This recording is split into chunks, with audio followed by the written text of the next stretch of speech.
말라. 주 나의 하나님이 지켜주시네.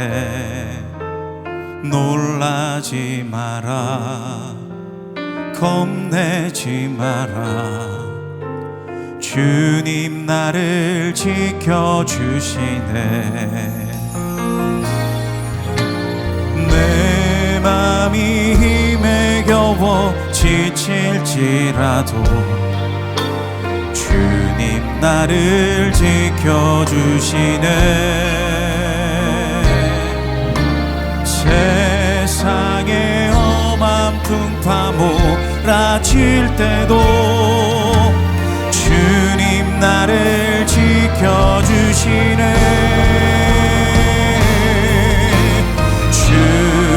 주님은 나의 산성, 주님은 나의 요새, 주님은 나의 소망, 나의 힘이 되신 여호와. 주님은 나의 산성, 주님은 나의 요새, 주님은 나의 소망, 나의 힘이 되신 여호와.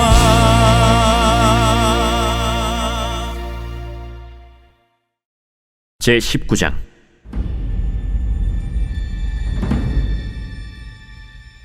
저녁 때에 그 두 천사가 소돔에 이르니 마침 롯이 소돔 성문에 앉아 있다가 그들을 보고 일어나 영접하고 땅에 엎드려 절하며, 내 주여, 돌이켜 종의 집으로 들어와 발을 씻고 주무시고 일찍이 일어나 갈 길을 가소서. 아니라 우리가 거리에서 밤을 새우리라. 롯이 간청함에 그제서야 돌이켜 그 집으로 들어오는지라. 롯이 그들을 위하여 식탁을 베풀고 무교병을 구우니 그들이 먹으니라. 그들이 눕기 전에 그 성사람 곧 소돔 백성들이 노소를 막론하고 원근에서 다 모여 그 집을 에워싸고 롯을 부르고 그에게 이르되, 오늘 밤에 내게 온 사람들이 어디 있느냐? 이끌어내라. 우리가 그들을 상관하리라. 롯이 문 밖에 무리에게로 나가서 뒤로 문을 닫고, 청하노니 내 형제들아, 이런 악을 행하지 말라. 내게 남자를 가까이 하지 아니한 두 딸이 있노라. 청하건대 내가 그들을 너희에게로 이끌어내리니 너희 눈에 좋을 대로 그들에게 행하고, 이 사람들을 내 집에 들어왔은즉 이 사람들에게는 아무 일도 저지르지 말라. 너는 물러나라. 이자가 들어와서 거류하면서 우리의 법관이 되려 하는도다. 이제 우리가 그들보다 너를 더 해하리라. 하고 롯을 밀치며 가까이 가서 그 문을 부수려고 하는지라. 그 사람들이 손을 내밀어 롯을 집으로 끌어들이고 문을 닫고 문 밖의 무리를 대소를 막론하고 그 눈을 어둡게 하니 그들이 문을 찾느라고 헤매었더라.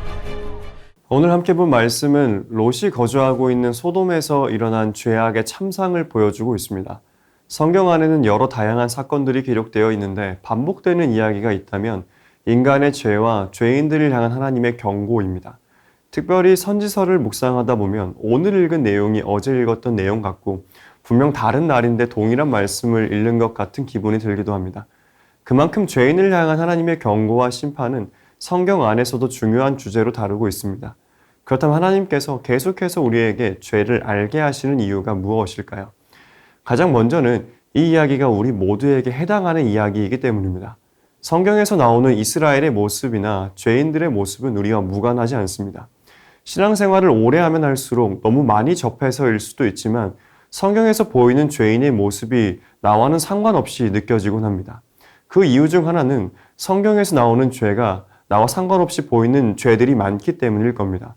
오늘 본문만 봐도 여기서 나오는 동성애의 죄가 모두에게 해당하지는 않을 겁니다. 그런데 소돔과 고모라의 멸망의 핵심은 동성애를 했다가 아니라 동성애가 만연할 정도로 죄악이 극에 달했다는 겁니다. 이인호 목사님이 쓰신 복음 수업을 보면 성적인 타락을 우상 숭배하는 사람들의 첫 번째 특징적인 죄악이라고 말합니다. 이 증상이 나타난다는 건 심판으로 가고 있다는 전조 증상이라는 거죠. 또한 이 타락은 단순한 성적인 타락에서 끝나는 게 아니라 동성애의 타락까지 이어집니다. 로마서 1장에서는 죄인들이 부끄러운 욕심, 즉 동성애의 욕구까지 나아가며 이들이 하나님이 정해놓으신 순리인 남녀 관계의 순리를 어기고 동성끼리 영리에 부끄러운 일을 행한다고 말합니다. 그러니까 나는 동성애의 죄를 짓지 않고 있으니까 괜찮다고 여기는 것이 아니라 내 안에 죄가 자라나지 않을 수 있도록 경계해야 한다는 의미죠. 우리가 하나님을 믿고 있는 신자라고 할지라도 죄가 없는 사람은 없습니다. 그건 당연한 건데 교회가 완전히 거룩한 성도들이 모인 곳이 아니라 하나님을 믿음으로 의롭다 칭함을 받은 거룩해져 가는 사람들이 모인 곳이기 때문입니다. 그러니 내 안에 죄를 예민하게 반응하는 게 중요합니다. 사실 우리는 매일을 죄를 짓고 살아가지만 죄인이라는 인식을 하며 살아가지는 않게 됩니다. 그건 죄가 죄로 여겨지지 않을 정도로 익숙해져일 수도 있겠죠. 내 기준의 큰 죄는 애통하게 되나 자주 짓는 반복적인 죄는 무뎌집니다. 그게 성도가 죄에 익숙해져 간다는 증거이겠죠. 또한 이런 것도 있을 겁니다. 우리는 하나님 앞에 죄만 짓지는 않습니다. 하나님 앞에 예배도 드리고 기도도 하고 찬양도 합니다. 신앙생활을 길게 하면 할수록 나도 모르게 의로움이 생깁니다.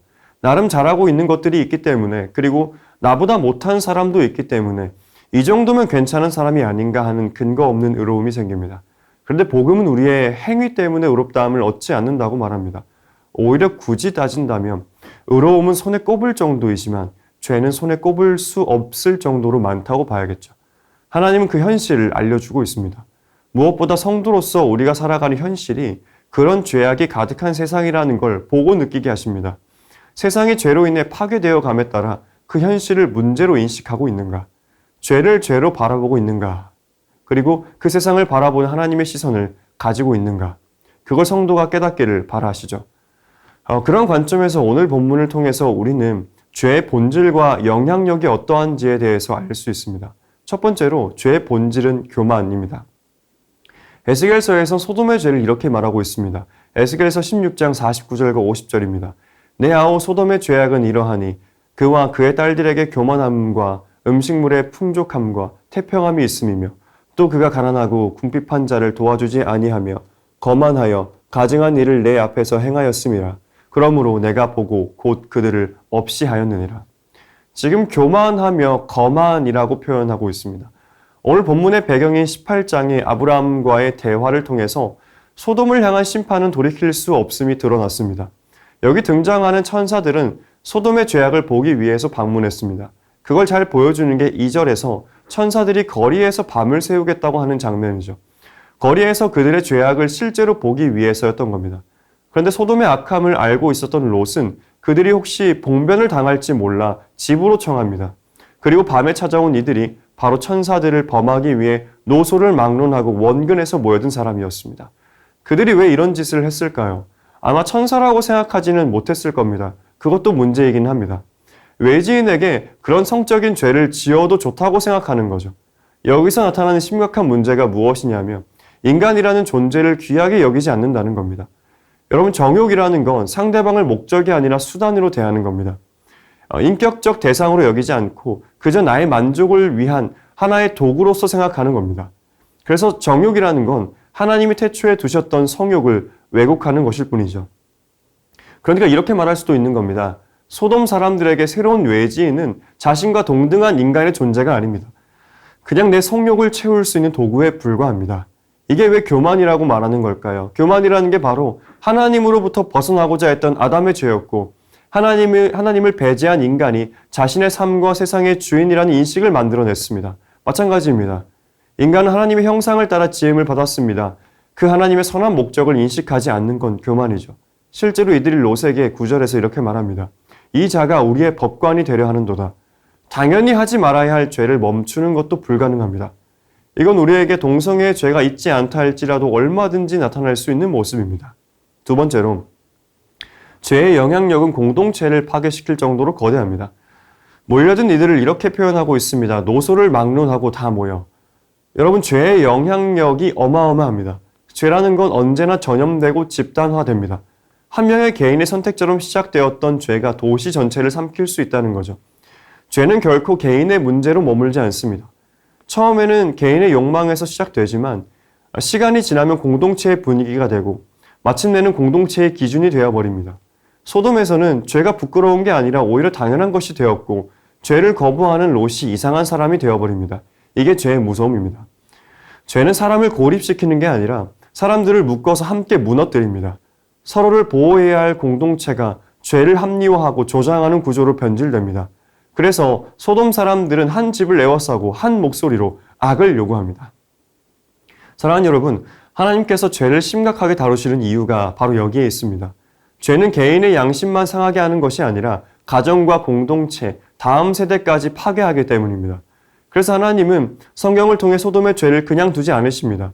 그 도시가 얼마나 타락했는지를 폭로하심으로 죄가 얼마나 깊고 넓게 공동체를 파괴하는지를 우리에게 보여주십니다. 그래서 건강한 공동체는 죄를 용납할 수가 없습니다. 종교개혁가 칼빈은 그런 이유에서 징계와 치리를 중요하게 여겼습니다. 이건 단순히 죄를 벌한다는 의미 정도가 아니라 교회가 그리스도의 몸이기 때문에 거룩함을 반영해야 하는 공동체로 이해했다는 것이죠. 만약 교회가 말씀이 선포되는데도 노골적인 죄가 방치되고 회개 없는 성찬의 참여가 허용된다면 그건 교회가 더 이상 거룩한 공동체가 아니라 종교적 외형만 가진 집단이 되고 말았다는 걸 보여줍니다. 그런 면에서 징계는 은혜의 반대가 아니라 은혜의 도구이며 그렇기 때문에 중요합니다.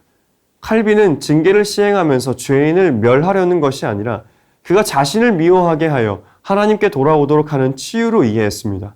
히브리서에서도 이렇게 말하죠. 주께서 사랑하시는 자를 징계한다.